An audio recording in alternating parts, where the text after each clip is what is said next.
शिव ओम विवा क्रिएशन में आपका बहुत बहुत स्वागत है। इंसान की इस इंसानियत। गांव से शहर जाते समय मुख्य रास्ते पर एक घना छायादार आम का पेड़ लगा हुआ था। उसके नीचे एक बड़ा चबूतरा बना हुआ था। उस रास्ते से गुजरा हर मुसाफिर कुछ समय के लिए एक वृक्ष की छाया का आनंद जरूर लेता। पेड़ के नीचे बने आरामदायक चबूतरे पर बैठकर अपने सफ़र की थकान मिटाता, सुस्ताता और फिर अपने रास्ते चल देता। अक्सर लोग इस पेड़ के नीचे बैठकर घंटों बातें किया करते, एक दूसरे की पीठ पीछे बुराई करते, किंतु पेड़ सदैव उनकी सेवा में तत्पर रहता। इसे इंसान की बातों से कोई वास्ता नहीं था।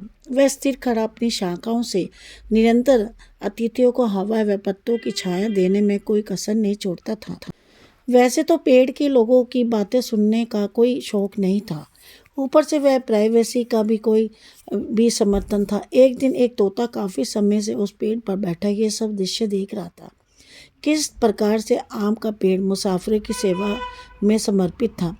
तोते को एक हरकत सूझी। उसने पेड़ को छेड़ते हुए पूछा, क्यों भाई बड़े भले बनते फिरते हो, लोगों को छाया देते हो, शीतल हवा देते हो, थके मुसाफिर को दो पल सुकून के देते हो, तो क्या हुआ। तोते की बात सुनकर पेड़ ने उसकी तरफ ध्यान दिए बिना ही कहा, सुना है मनुष्य बड़ा कृतज्ञ प्राणी है, तो तुम्हारी सेवा के भले कृतज्ञता से तुम्हारा भंडार तो भर देता होगा।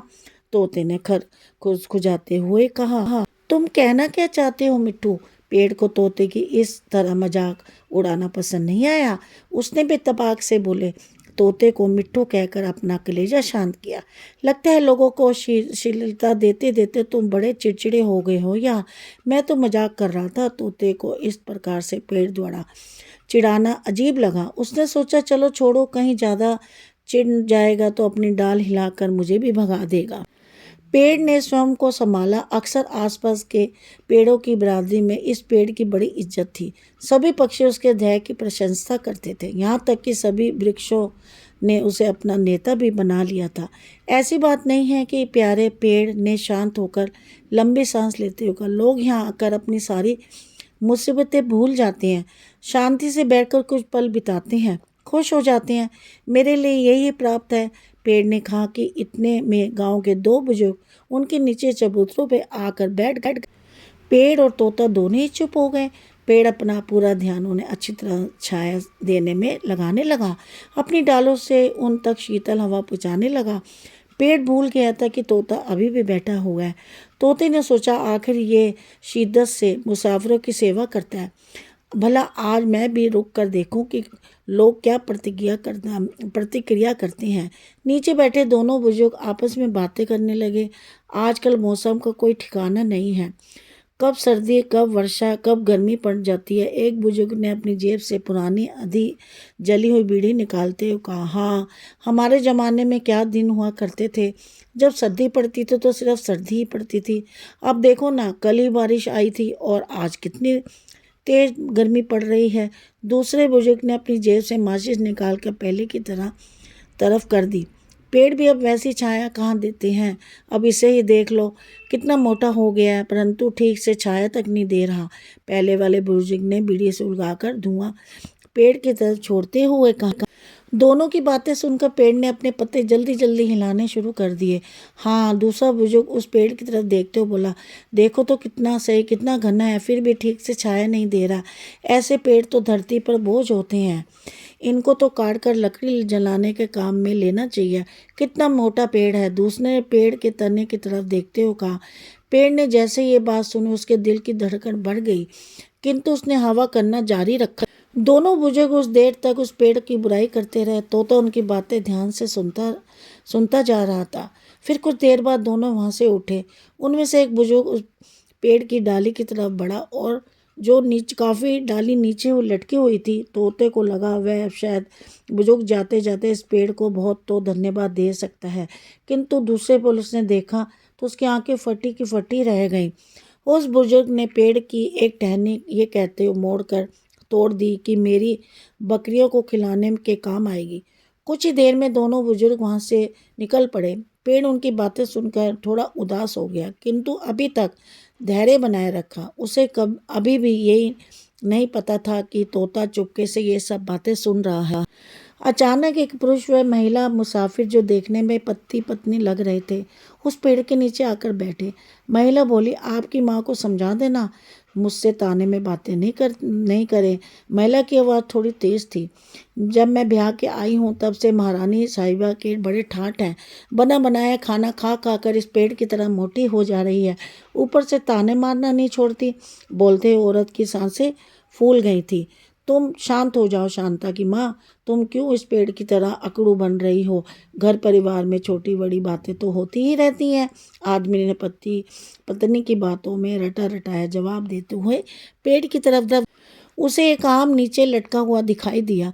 उसने खड़े होकर उस डाल को पकड़ा जिस पर आम लटक रहा था। जोर लगाने से आम समेत पूरी डाल टूट गई, परंतु आदमी नीचे गिर पड़ा। उसकी इस हरकत को देखकर औरत बोली, कितने बड़े हो गए हो पप्पू के पापा, पर अभी तक अकल नहीं है। डाली टूटी तो कोई बात नहीं, पर अपने हाथ पैर तो नहीं तोड़ देते।